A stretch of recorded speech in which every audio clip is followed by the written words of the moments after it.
Hello and welcome to the Etika World Network news segment, where basically we talk about news and top events and stories that happened in the previous days, or because the thing is that we can't really exactly give you on-time coverage of these events. We can try kind of hard, but it might be a little bit difficult to keep up at that rate, but I'll do my best.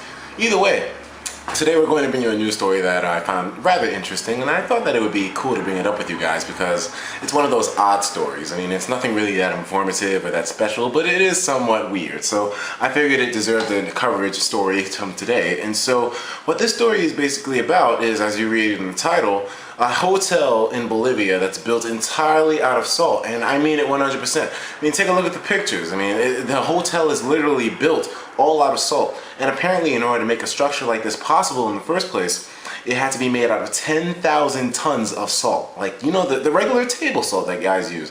It took 10,000 tons of that. It sounds like somewhat of a relatively small number in order to make a whole hotel with like a pool, bunch of rooms, chess table, well, not chess table, a pool table, and a bunch of other accommodations for standard hotels. I mean, it's a pretty big project.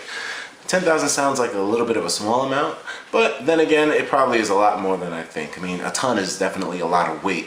And now, not only that, we did a couple of measurements, and we said that if you had 10,000 tons of salt, converting that over to the little salt packs that you usually get from like McDonald's and such, it would be 33 billion of those in order to be able to make this hotel. So that's a whole lot of robberies from McDonald's that you guys are going to be doing if you want to build something of equal structure value in somewhere else in the world. The thing about it is that this hotel is actually built in an area of Bolivia where there is actually a massive salt fields for people to be able to get and use for their own accommodation. So, I mean, it's pretty cool.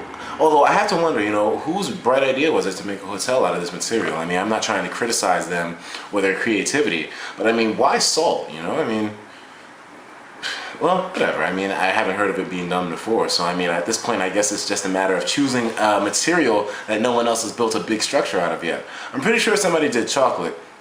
I'm pretty sure somebody did licorice, so yeah, salt, I guess, is the next thing on the list for people to do something crazy with, and it had to be this. I mean, in terms of salt being good for you, it supposedly is good, but just not in large quantities, but that can be said for a lot of other things. Apparently, the hotel has extremely strict rules also about licking and consuming the salt that confines the entirety of the walls. Also, the hotel is relatively cheap when you compare it to Manhattan prices or current hotels. It's $135 a night there when you do the conversion of the money system of everything like that. So, it's not that bad of a stay. I mean, if you want to leave smelling like French fries in the morning, it's definitely worth the wait. I mean, it's probably not going to see any kind of entry in America unless maybe a smaller version is built somewhere in like a display museum or something. Because if I hear that a salt museum is being built in Brooklyn, hey man, I'm going with fries and potatoes, and I'm gonna make me some shit. But regardless, man, I just thought it was an interesting story to share with you guys, and it's worth a little bit of a laugh. I definitely had one myself. So anyways, I'll talk to you guys later on. This is the new Etika World Network channel, so we are going to slowly be converting everything back to the standard that we usually had at the old channel. So I'll see you guys later on. Take care of yourselves and have a good one.